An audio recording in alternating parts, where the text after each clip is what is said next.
Magandang araw po sa inyong lahat. Ito po muli si Attorney Mike Operario. Nadinig niyo ba yung huling statement ating Pangulo bago po itong SONA?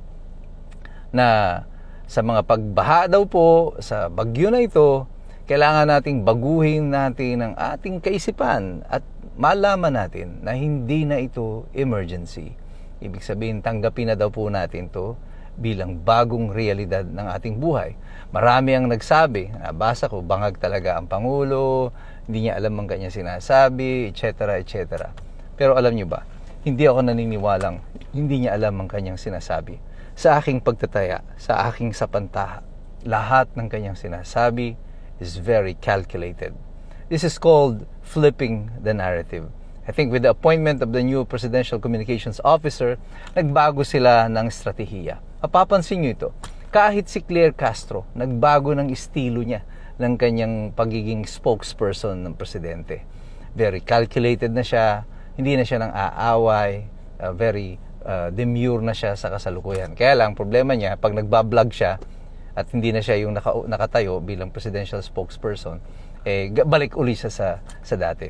But what the president is doing right now is called flipping the narrative. Binabaliktad mo yung naratibo ng storya. Yung pong negatibo, ginagawang positibo, yung pong blame o yung sisi, ipapasa mo sa iba. Yung kasalanan para sa kanila, ibibigay ito sa kalikasan at sa atin na tayo na ang may kasalanan ng lahat ng pagbaha ng ito. At ito yung mensaheng itinatawid nila sa atin sa kasalukuyan. Kung pag-aaralan ninyong mabuti, nung una, ang sabi niya, nung kanyang SONA, hindi na tayo magbabaha kasi meron tayong 5,500 na mga flood control projects. 1 week after niya mag-deliver, bumaha. Anong sabi niya? Nasira kasi yung floodgate. Ngayon, naggawa na naman sila. Mga flood control projects na naman. Bumaha pa rin. Now, andyan naman yung flood control project na overwhelm lang. Kaya nagbaha. Tapos pagkatapos yun, eto na nga. Tanggapin na daw natin ito bilang katotohanan. Pero bago naman siya mag-SONA, sinasabi niya, in-inspection daw niya yung mga flood control projects, marami siyang nakita na may mga depekto, wala daw yung mga project, at siya ay disappointed, at ngayon ay tumatawag siya ng investigasyon laban sa korupsyon. Well, kinikilabutan na lang ako sa mga nadidinig ko. Pero I will cover that in a different topic. Balik tayo dito sa mensahe na ito na tanggapin daw natin to bilang katotohanan ng ating buhay. Sa pagtitrain po ng mga hayop, ng animals, in order for you to compel them to follow you, you have to teach them how to be helpless. Ang tawag po dito is learned helplessness. Ganito po ang sistema kung paano ang mga elepante na pagkalaki-laki ay napapasunod ng isang pagkaliklit na tao. Tinatali po nila itong mga ito sa tanikala, mga ilang buwan, pakakainin, sasaktan, papakainin lang nila kapag ito ay susunod sa kanila, nakashackle, nakakadena yung paa, lahat ng paa niya. At hindi siya pinapaalis doon sa sulok na yon, at ang pagkain niya ay yun lamang po pwedeng iabot sa kanya ng nagtuturo. Kaya eventually, natututunan ng elepante na wala na siyang magagawa. He has learned his helplessness. At aasa na lang siya doon sa ibibigay sa kanya. Kaya kahit mas malaki siya doon sa kanyang trainer, napipilitan na siya na sumunod na lang. Because he has learned to be helpless. And this is what this government has been doing to us. For several years now, 3 taon na tayong tinuturuan na maging helpless. Pansin nyo ba? Bakit ang bigay lang sa atin ay ayuda tuwing eleksyon? Hindi ka makapagpa-ospital kung hindi ka lalapit sa mga politiko.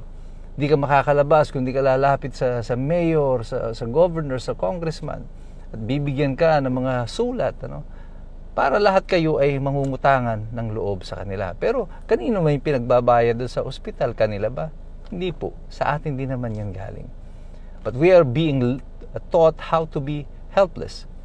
At eto ngayon, may bago na naman. Yung bagyo, yung baha, wala daw nang tayong magagawa dyan. We are helpless about it. Kaya tanggapin nyo na lamang ito bilang katotohanan ng inyong buhay. At ibig sabihin ito, yung marami pang mga aspeto ng pamahalaan na ito, ng mga naratibo na ibibigay nila sa atin, yung ating mga pagdurusa na tatanggapin sa mga darating pang mga araw, tanggapin na rin natin yan bilang isang realidad. Ginoong Pangulo, hindi po namin matatanggap na katotohanan ng aming buhay, ng aming mga boto ay binibili gamit ang perang sa amin din naman nanggagaling. Hindi namin pwedeng tanggapin bilang katotohanan ng buhay ng mamamayang Pilipino na tinatrato kami na para mga pulubi na sunod ng sunod sa mga ayuda at ipapamigay ng pamahalaan. At sa pamamagitan nito ay kukontrolin ninyo ang pag-iisip at kilos ng bawat isa sa takot na hindi makatanggap ng mga ayuda o ng pera na nagmumula sa pamahalaan din naman. Hindi namin matatanggap na responsibilidad namin bilang mga mamamayan na payamanin ang lahat ng nakaupo sa gobyerno. Hindi namin kayo obligasyon.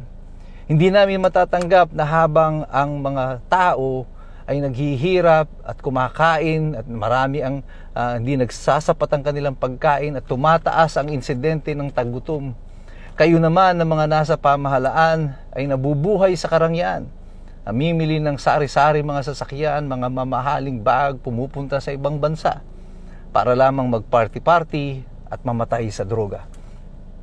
Hindi namin obligasyon sa pamahalaan at sa mga namumuno dito na sundin ang lahat ng iniuutos niya sa amin o isinasaksak niyo sa amin ng mga katotohanan na kagaya nitong baha ay bahagi ng aming buhay.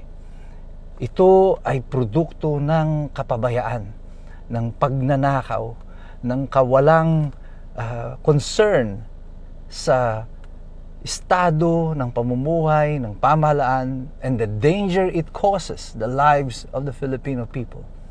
Hindi namin pwedeng tanggapin bilang realidad na may mamamatay sa aming mga kababayan dahil lamang dito sa baha at sa bagyo.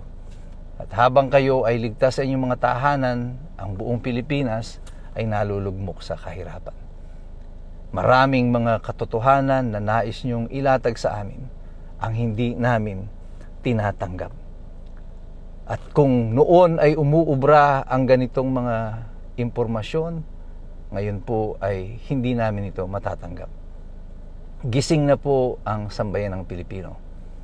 Ayaw namin ng katotohanan na itinuturo ninyo, sapagkat meron na kaming alam. At yan ang sinasabi ko sa bawat mamamayan.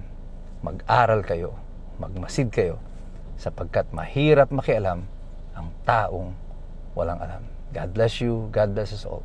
Mabuhay ang Republika ng Pilipinas.